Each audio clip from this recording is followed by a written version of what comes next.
games he played. So his comeback will make Dallas the clear-cut favorite in the NFC East. So, Shannon, do you agree? Hell no. Skip, since you and I started this show way back in September, right after Labor Day, in September of 2016, Pro Football Focus and Pro Football Analytics and all these other stats have come out and said the Cowboys are the most talented, one of the top 3 talented teams in all the NFL. And this should be the year they're poised to make a deep playoff run. And every year, my good friend Skip Bayless gets disappointed. Now, at some point in time, we're going to have to start and improve to what? Skip, what's the standard now? I remember your team used to be judged by championships. And now improvement is how they're judged. Let that sink in. America's team, the most valuable sports team in all the world, are judged by improvements, not championships, not an NFC title game. Improvement? And they say, well, Dak got hurt last year. The other 24 years that you have not reached the NFC title game, and the other 24 years in which you've never won more than 2 playoff games. What happened then? Skip, your guys, your money is tied up in a lot of big names, the guys that haven't lived up to the financial obligation that Jerry gave them. You look at your big dog, like you said, Dak gets this franchise tag, 6, 7 players, eating up 75% of your cap. You can't win like that. You guys have underachieved, but at some point in time, Skip, we got to stop saying this is one of the most talented teams, and they're poised for a deep run. A deep run to what? So instead of being 4-12 this year, what? You're hoping for 8-8? You're hoping for 9-7? I mean, what's the? I need more Pro Football Focus. Tell me the Dallas Cowboys are going to be super. Because when I look at this, are the Cowboys better than the Bucs, Packers, Rams? Right now, no. So only the Cowboys get to improve, and then they can make a deep run. So what about the 49ers? They get their health back. What about Seattle, the Saints? Miss me with the Cowboys. The Cowboys, only a name only, Skip. But even, you know what? Eventually, even Skip Bayless going to hop off this train once he sees it's not going anywhere.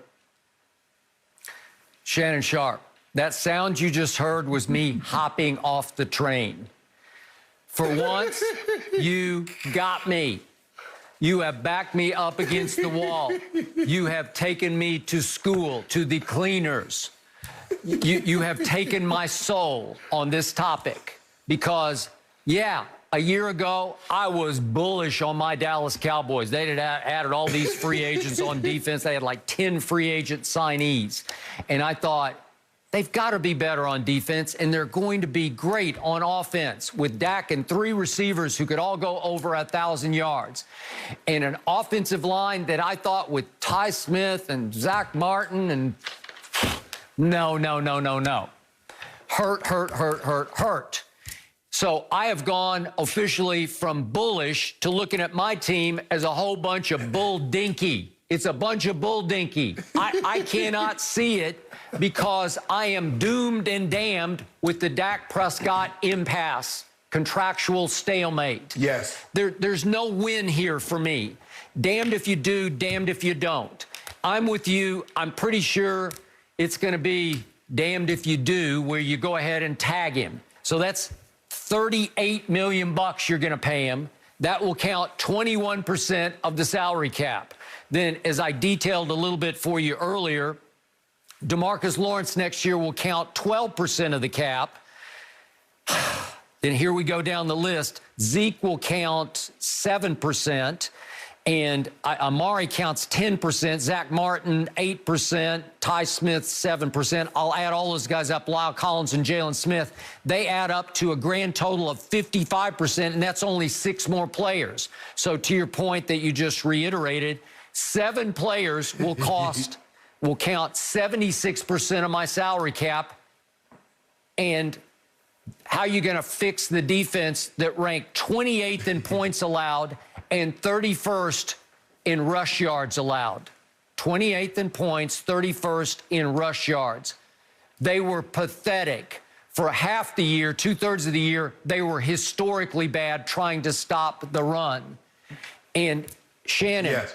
All of a sudden, look at all the free agents on defense. Maybe this is a good thing, but here's some of the free agents on defense that they will not be able to keep. Ty Crawford, Sean Lee, Awuzie, Jordan Lewis, Xavier Woods, Antoine Woods, Joe Thomas. These are all, some are pretty decent players on a bad defense. Yeah. Well, again, right. It's so bad right now that if you put the tag on Dak, it feels like you're going to have to play with 10 players on defense. You can't play with 11 because they won't be able to pay 11 players. Maybe you get away with playing 10 or 9 players on defense because you can't afford the other 2. And again, you got the 10th overall pick in the draft. Pro Football Focus says it's Caleb Farley out of Virginia Tech. I haven't watched him enough, that cornerback. They say he's just extraordinarily gifted. I have watched Patrick Surtain. That's the way I would go, tried and true. His father was a very good player. So whatever. So you get the other cornerback opposite Trevon Diggs, who was a little bit of a revelation. He was great and bad, but he was often very good. And he can be really good. He can be. But, you know, you still have Randy Gregory, but then I didn't even mention Aldon Smith. Are you going to be able to afford him? Because he was a revelation. He was a godsend last year. I told you in the offseason, I thought after 5 years out of football, I thought he could play. Our man Jay Glazer said, trust me, he can play.